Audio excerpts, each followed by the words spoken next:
পরিবর্তিত পরিস্থিতি তাকে মূল্যবান বক্তব্য উপস্থাপন করেছে। নির্বাচনের প্রচারে বের হয়েছিলেন গত একটা বিরাট নেতা কেন্দ্র বিএনপির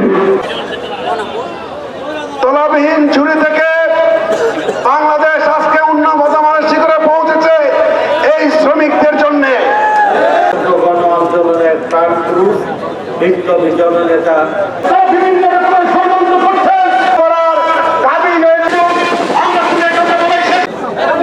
আপনাদের শ্রমিকের অত্যন্ত প্রিয় নেতা, সাবেক ছাত্র নেতা, আমাদের যশোর জেলা বিএনপির সংগ্রামী যুগ্ম আহ্বায়ক, শ্রমিক দলের জেলার সংগ্রামী সভাপতি, সংগ্রামী জননেতা জনাব রবিউল ইসলাম রবি আজকে এই অনুষ্ঠানে যে মানে প্রধান আলোচক, তার মানে যার মূল আলোচক মানে প্রধান আকর্ষণ যাকে বলে, এই যার বক্তব্য শোনার জন্য আপনারা বিভিন্ন প্রত্যন্ত অঞ্চল থেকে থানা, উপজেলা, পৌরসভা, ইউনিয়ন, ওয়ার্ড, গ্রাম থেকে যার বক্তব্য শোনার জন্য এখানে আজকের এই শ্রমিক সমাবেশে উপস্থিত হয়েছেন, সেই আমাদের আপনাদের প্রাণপ্রিয় নেতা, আমার অত্যন্ত প্রিয় বড় ভাই, মানে যার দীর্ঘ অতীত আন্দোলন সংগ্রামের ইতিহাস রয়েছে, তার সম্পর্কে বলতে গেলে আধা ঘন্টা লাগবে। তার রাজনৈতিক এই ইতিহাস, তিনি আমাদের বিএনপির চেয়ারপারসনের, মাননীয় চেয়ারপারসনের বিশেষ সহকারী শুধু নন, তিনি দীর্ঘদিন শ্রমিক সংগঠনের সাথে সম্পৃক্ত। তিনি এখন বাংলাদেশ জাতীয়তাবাদী শ্রমিক দলের প্রধান সমন্বয়ক এবং আমাদের যে শ্রমিক ফেডারেশন রয়েছে, যে শ্রমিক সংগঠন রয়েছে, জাতীয় শ্রমিক ফেডারেশনের উনি মাঠ, দুনিয়ার মাঠ। আপনারা জানেন যে সীমা লঙ্ঘন করে আল্লাহ পছন্দ করে না। তারা কত মানুষ মেরেছে, ইলিয়াস আলী চৌধুরী সহ 800-ও বেশি নেতাকে গুম করেছে, 60 লক্ষ আমাদের বিএনপির আসামি দিয়েছে, 1.5 লক্ষ মামলা করেছে, 3000-এর বেশি নেতা কর্মীকে পুলিশ ধরে নিয়ে নৃশংস, পুলিশ, র্যাব, বিজেপি ধরে নিয়ে নৃশংসভাবে গুলি করে হত্যা করেছে। 3000 অনেক বেশি মানুষে করেছে, পঙ্গু হয়েছে হাজার হাজার লোক। আমাদের নেতা কর্মীরা তার বাবা মা মৃত্যু করে সেখানে ঠান্ডা বেরি লাগিয়ে তাদের জানাজা পর্যন্ত ঠিক মতো করতে দেয় নাই, তাদেরকে জেল থেকে আসতে দেয় নাই। হাজার এই 18 বছরে কি নৃশংস নির্মম ভাবে নেতা কর্মীরা অত্যাচার করেছে।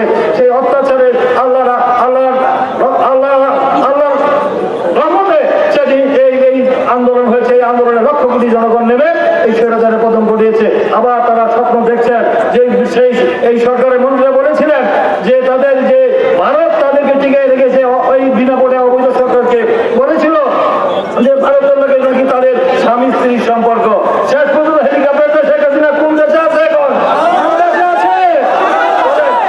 আজকে তিনি আমাদের এই স্বপ্ন দেখেন বাংলাদেশে নাকি আসবেন। আসেন আসেন আসেন, ওয়েলকাম ওয়েলকাম, আসেন। লক্ষ কোটি জনগণ আপনাদের শিক্ষণের কোনো অভ্যর্থনা জানার জন্য অপেক্ষা করছে। আসেন, লক্ষ কোটি জনগণ আদালতে আপনার এই যে মানবতা বিরোধী যে আপনি গণহত্যা করেছেন, জেনোসাইড করেছেন, হাজার হাজার মানুষকে করেছেন, তার বিচার বাংলাদেশের মাটিতে হাজার হাজার তার দোষীদের হবে, যারা লুটপাট করেছে, যারা এই দেশের আপনার নীল কলকারখানা শেষ করেছে, ব্যাংক লুট করেছে, সালমান রহমান এবং তারা ব্যাংক চালাতো। আপনারা দেখেছেন আপনাদের সমস্ত নীল কলকারখানা শ্রমিকরা তারা দিন আনে দিন খায়। তারা এই দেশের মেহনতি মানুষ, কৃষক শ্রমিক মেহনতি মানুষ, এই দেশে খেটে খাওয়া মানুষ, তারা যে যত উদ্যোগতির কারণে তারা একবেলা না খেয়ে দুবেলা না খেয়ে তাদের শিক্ষা হয়েছে। নীরব দুর্ভিক্ষ শুরু হয়েছিল বাংলাদেশে, সমস্ত টাকা লুটপাট করে বিদেশে তারা পাচার করেছে। এই দেশে ধনী আরো দরিদ্র হয়েছে, গরিব আরো গরিব হয়েছে, ধনী দরিদ্রের বৈষম্য সৃষ্টি হয়েছিল। তাই এই সরকারের হাতে দেশ, জাতি, জনগণ, গণতন্ত্র নিরাপদ ছিল না। আজকে সেই সরকার কি করেছে দেখেছেন আপনারা, যে তারা কিভাবে মানুষের অন্যায়, অত্যাচার, নিপীড়ন, নির্যাতন করে তার ক্ষমতাকে চিরস্থায়ী করতে চেয়েছিল।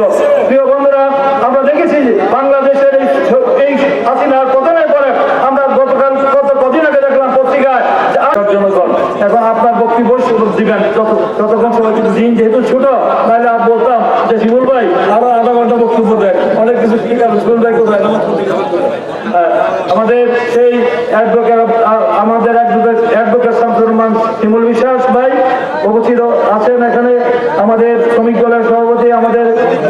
আনোয়ার ভাই, আমাদের আনোয়ার হোসেন অনেক মানে প্রবীণ নেতা আমাদের উপস্থিত আছেন।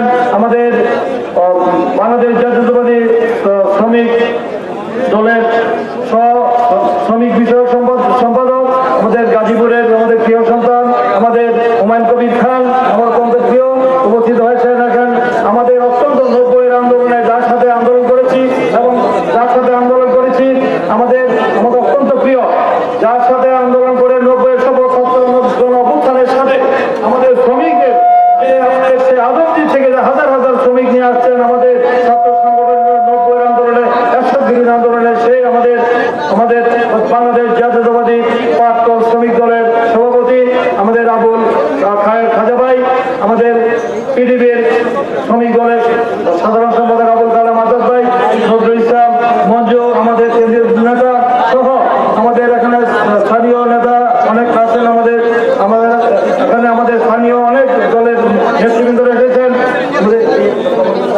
আমাদের বিজু রশিদ নৌসের ভাই আছেন, আমাদের দলের নেতা উপস্থিত আছেন। আমাদের বিপি জলিল ভাই সহ আমাদের অনেক নেতৃবৃন্দ এবং সমাগত প্রিয় সংগ্রামী ভাই ও বোনেরা, আসসালামু আলাইকুম। সময় নাই, আর মাত্র 10 মিনিট পরে আমাদের আজান হবে, তাই আমি বক্তব্য প্রলম্বিত করার কোনো প্রয়োজন নাই। আপনারা জানেন যে দেশ এই পরিবর্তিত পরিস্থিতিতে 5ই আগস্টের পর আমরা বাংলা